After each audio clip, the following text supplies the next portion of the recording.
Hay otras, ha salido una de Morris, que es otro tipo de métodos, que también lo aplica tu empresa, que es, bueno, Mori. ¿Cómo es la combinación de tu empresa? Ahora se han unido 3, ¿no? Somos Ipsos CS Mori. CS Mori, Ipsos CS Mori, sí, exacto. Que es la unión de 3 empresas fueron independientes en su momento. Se unen primero CS con Mori y luego entramos nosotros a unirnos a esa unión. Entonces estamos ya... me parece que consolidados como una de las empresas más grandes en el país en este momento. Una unión de 3 empresas que para mí han sido siempre respetables. He trabajado con Mori, con Ixos, con CIES un poco, y muy respetable desde el punto de vista de independencia. Se dedican profesionalmente al tema, no es que corren su prestigio de por medio, ¿no? Y están en varios países. Creo que ha sido un win-win definitivamente. O sea, Ipsos es hoy una de las 3 empresas más grandes del mundo. Estamos con operaciones en más de 90 países y somos líderes definitivamente en lo que es la región. Somos número 1 en diferentes países en América Latina y tenemos una trayectoria bastante potente en este tema. Yo entré a mirar qué es Panterra Research, que es la empresa que ha hecho la encuesta a Marcelo Claure, y me dicen que es una empresa con expertise en el tema, o sea, tiene expertise, está trabajando en varios países, tiene oficinas en Nueva York, Gran Bretaña, en fin, pero en Bolivia yo no tenía mucha referencia. ¿Y cómo ves este tema, este trabajo que se ha conocido en las últimas horas, Luis? Yo creo que es importante que haya participación de encuestadoras, ¿no? O sea, a pesar de la calificación de encuestitis que viene circulando en el mundo político. En el mundo político, en el mundo mediático. O sea, yo creo que es importante que se comiencen a dar estas iniciativas. ¿Por qué? Porque es importante educar a la población, es importante educar al boliviano y que aprenda a leer encuestas y a entender qué es lo que te está diciendo una encuestadora cuando te está diciendo algo. Para empezar, es importante también que sepa identificar algunos rasgos que tienen que darte las encuestadoras para generar o para establecer su validez, como por ejemplo presentarte una encuesta con una ficha técnica adecuada, formal, ir trazando una trayectoria a través del tiempo, ir presentándote datos, si es que son datos en tendencia, mejor todavía, porque significa que está haciendo un trabajo constante a partir del tiempo. A Panterra, yo vengo a escucharla recién ahora a partir de la iniciativa de Claure. Veo que es una empresa seria, veo que es una empresa que está en diferentes países y que ha hecho diferentes trabajos, pero ya entrando a ver lo que es la encuesta de Claure, hay un par de aspectos que a mí yo observaría o me llaman la atención. Metodológicamente. Hay uno metodológico serio, ¿ya? Sí. Pero en medio de eso, su ficha técnica es bastante discreta.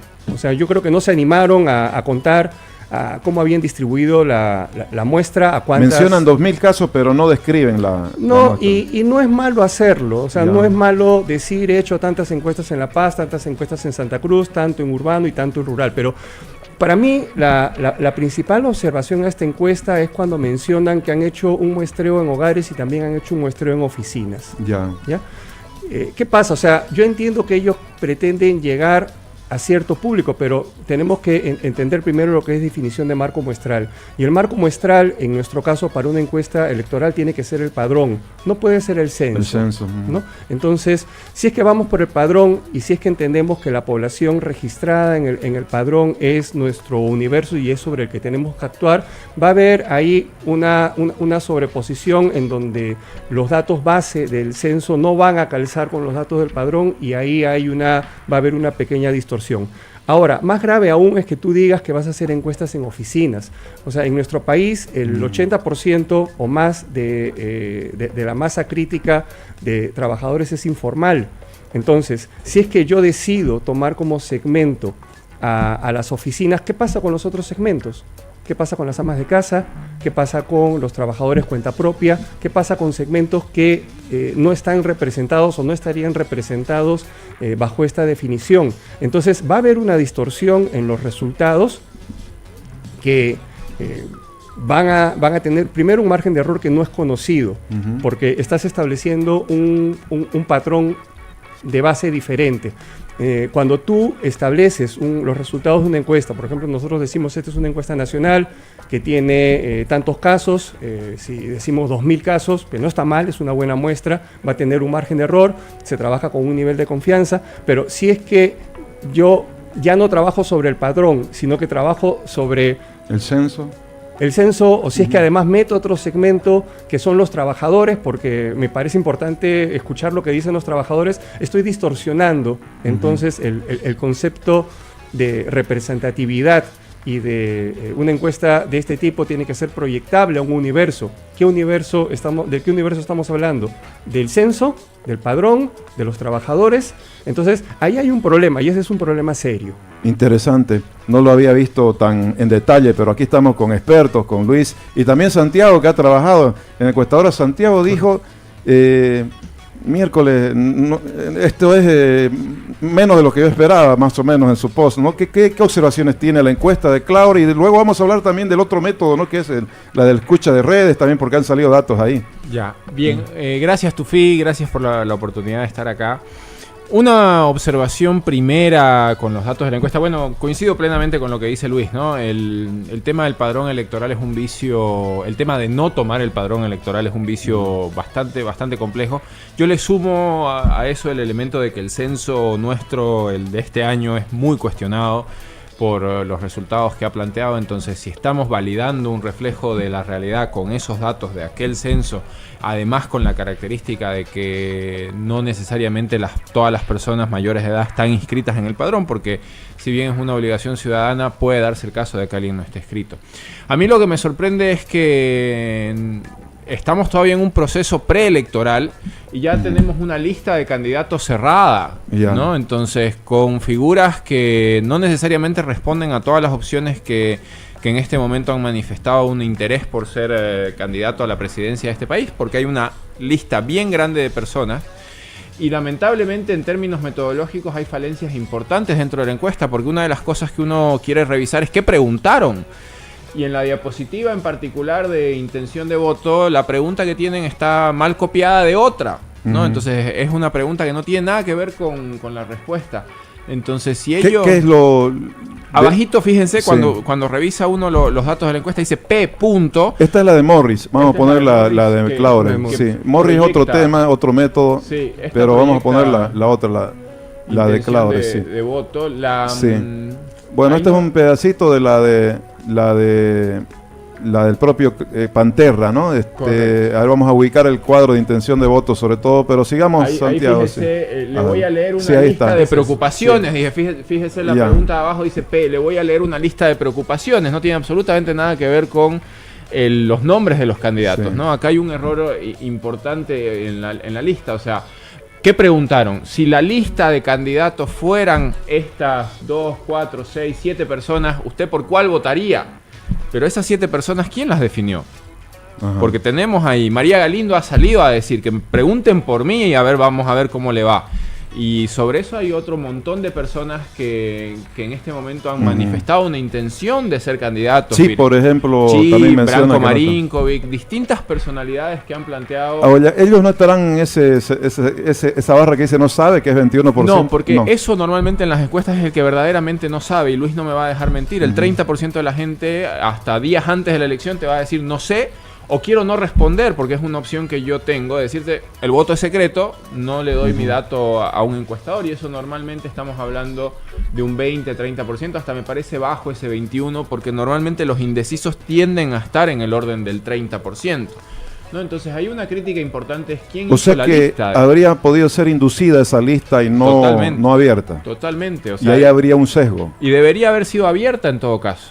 Y probablemente, bueno, si metodológicamente han cumplido con lo que corresponde, esta pregunta normalmente se hace abierta.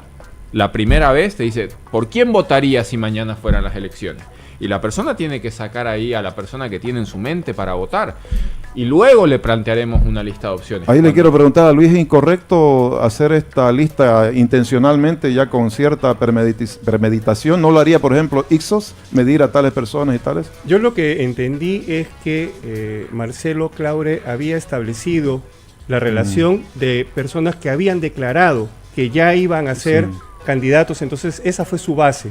Él definió ese listado como las personas que ya habían dicho que iban a ser candidatos. Evo está diciendo que va a ser candidato hace tiempo, ¿no?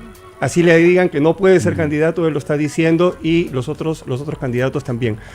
Hay un problema en ese criterio, porque estás dejando de lado una serie de personas que sabes que están en campaña, que sabes que no han confirmado porque están en proceso de hacerlo.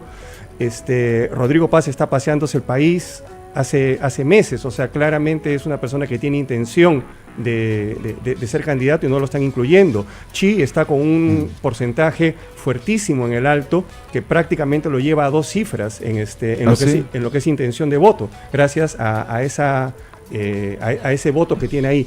Entonces, aparte del error triste de no poner ¿cómo se llama? El nombre correcto de la pregunta o el texto correcto de la pregunta en un gráfico que está esperando un montón de gente con cierta,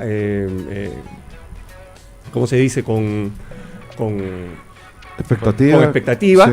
¿No?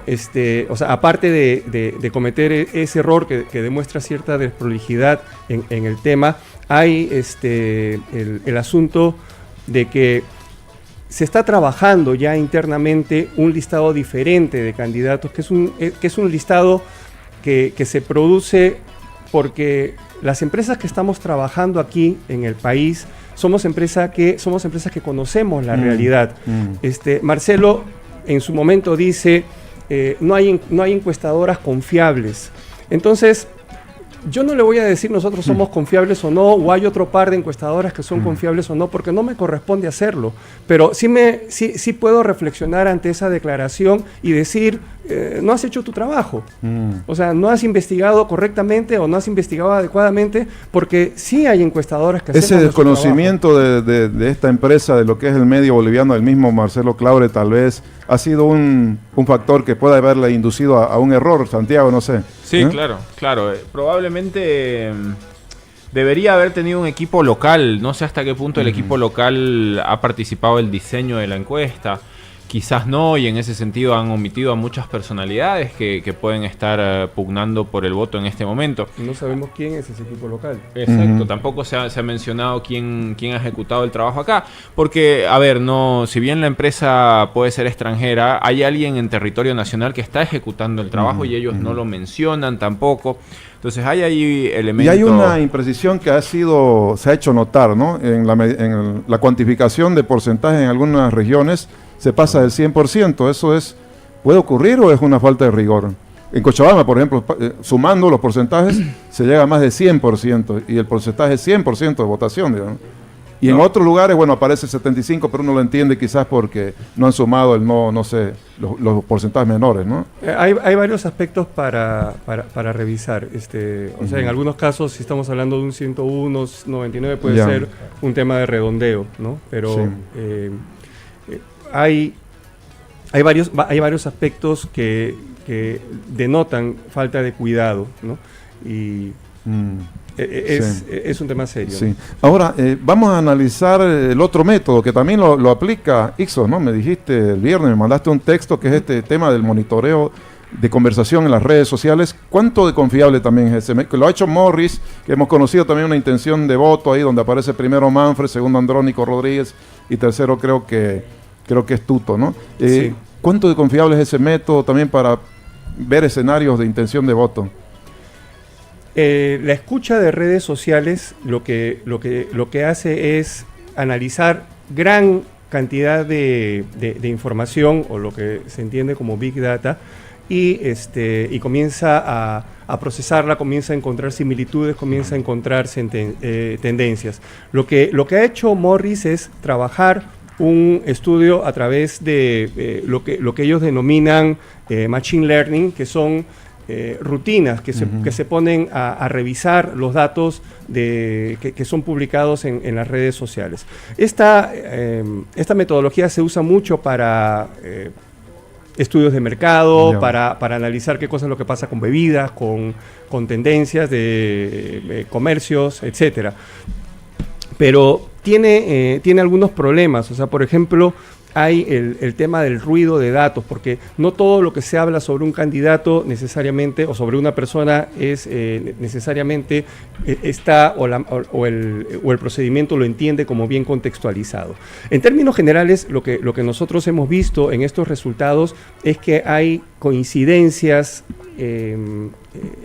mayores en los temas claves, como pueden ser el descontento de las personas, la falta de confianza. Que también ustedes tienen ese resultado en las mediciones que hace... Que nosotros hemos venido reportando y lo hemos estado compartiendo. Muy buen trabajo, además, los sugiero, tienen su página web donde están los resultados. Todo eso está ahí y está ahí desde el año pasado. O sea, son tendencias. Cuando nosotros vemos los principales problemas del país, en ambos trabajos se habla de la corrupción, se habla del desempleo. Nosotros venimos registrando esto desde la caída también de la aprobación del presidente, ¿no? Todo eso se viene coinciden registrando. Todas aquí en esto, ¿no? Sí. Pero cuando ya entramos al tema de la pregunta de intención, aquí hay dos aspectos en donde la escucha de redes sociales nos juega en contra. El primero es que ellos presentan la información de votos válidos. Votos válidos no es igual a intención de voto. Lo que han hecho con votos válidos es tomar el dato de intención de voto, quitarle el no precisa y recalcularlo. Por eso es que encuentras tú a los diferentes actores con porcentajes tan altos. Eso es un tema que es importante tener claro dentro de lo que es la lectura de esta información. Y es por lo que nosotros también insistimos en que es importante esta fase o esta etapa de ir educando a la población en lo que es poder leer una encuesta adecuadamente. El segundo tema que es importante es que los datos que se registran aquí a través del procesamiento de más de 15.000 encuestas, 15.000 datos, es que es un dato que se registra entre junio y octubre, me parece. Es un periodo muy largo. Es un periodo muy largo para establecer una tendencia y presentarla como, o sea, esta es la proporción de intención de voto en este momento. Por eso es que Andrónico sale segundo, o sea, porque hay mucha gente que está hablando de él y la rutina lo interpreta como que es gente que va a votar por él. ¿No? Entonces hay que tener cuidado con eso. Muy bien. Santiago, ¿tenés algún criterio sobre ese método? Y aprovecho para preguntarte cómo ves finalmente el escenario a 9 meses de las elecciones con todo este panorama de información.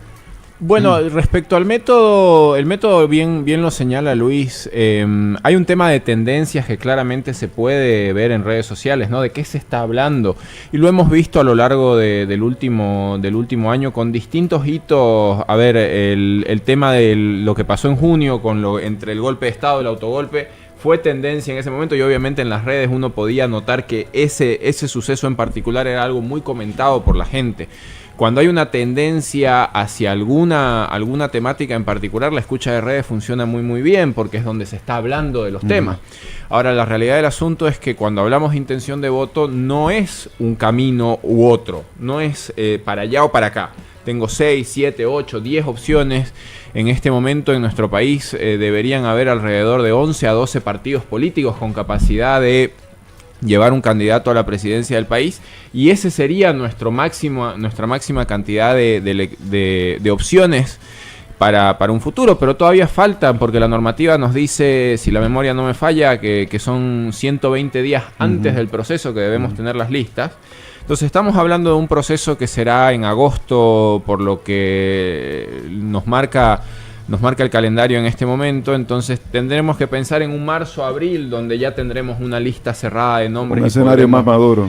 Y podremos pensar un poco más. ¿Qué es lo que se está haciendo con estas encuestas? Tratar de medir el músculo político, porque hay todo un tema detrás de la unidad de la oposición, la búsqueda de menores alternativas. La gente ya le está demandando a los políticos no llegar con tantas opciones a la elección.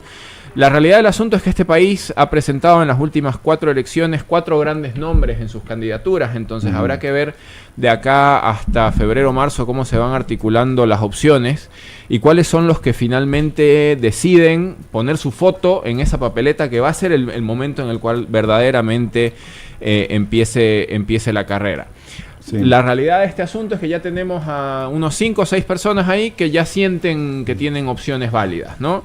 Hipotéticamente, si tomásemos como válidos la encuesta de Panterra, estaríamos yendo a una segunda vuelta entre Evo Morales y Manfred Reyes Villa, por primera vez en la historia de nuestro país, pero con una cercanía muy cercana de Samuel, Tuto también ahí, entonces estamos muy cerca, y si uno balancea adecuadamente y piensa en lo que puede tener de diferencia, porque esto no es un dato que me lo está inventando, es un dato que está. La diferencia, por ejemplo, en el departamento de Santa Cruz entre el padrón y el censo es alrededor del 3% más, ¿no? Hay 3% más de inscritos habilitados en el padrón para el departamento de Santa Cruz que para el censo, entonces eso puede cambiar radicalmente un escenario. Por ejemplo, en el caso de Camacho, que tenga un voto muy duro en Santa Cruz, ese 9 se puede transformar fácilmente en un 13, 14 y poner cerca de una opción de una segunda vuelta, o para cualquier otro candidato de la región más poblada del país como es la nuestra. Yo creo que ha sido demasiado apresurado. Demasiado apresurado salir con algo así, y que la verdad que la opinión pública le está mandando una factura interesante a Marcelo Claure, ¿no? Bien, Luis, para terminar, 9 meses de la elección, ¿este escenario que estamos viendo puede cambiar radicalmente o no? No, va a cambiar. Va a cambiar. Sí. En la medida en que se vaya rayando la cancha, en la medida en que se vayan decantando las diferentes candidaturas, eventuales alianzas, todo eso, es un proceso dinámico, y la gente no debe de tenerle rechazo a las encuestas. O sea, encuestitis no es un buen término, ¿no? O sea, todo lo contrario. O sea, debemos de estar contentos de que haya, de que seamos parte de una realidad en donde las encuestas jueguen parte como actor social. Tú conoces la encuesta de Latinobarómetro, por ejemplo, es una encuesta que se hace en varios países. En 20 países. Tú revisas esa ficha técnica, es una ficha técnica de 4 o 5 páginas. La última página de la ficha técnica de Latinobarómetro te dice cuáles son las encuestadoras que hicieron el trabajo en los diferentes países, con nombre de empresa y nombre de contacto. Está bien que haya... vamos a tomarlo como positivo, esta iniciativa de Marcelo de querer participar, pero ¿sabes qué? Yo creo que no de esta forma, o sea, no poniendo 3 posts con 4 gráficos. Si es que tú quieres hacer un trabajo serio, presentas un informe de 20, de 25 páginas, con los resultados principales, con una buena ficha técnica, que el que esté interesado se lo descargue, lo revise, y que pueda ver la información de los datos generales, de los datos por ciudad, de los datos, o sea, como lo hayan realizado. No es difícil. Tú entras a nuestra página y todos nuestros informes tienen esa característica, y entras a las páginas de las otras empresas o consultoras que tenemos acá en Bolivia, que hacen muy buen trabajo y te dejan sus informes a disposición. Entonces, espacio para una segunda oportunidad y que lo haga mejor. Ya dijo que va a mejorar, vamos a ver.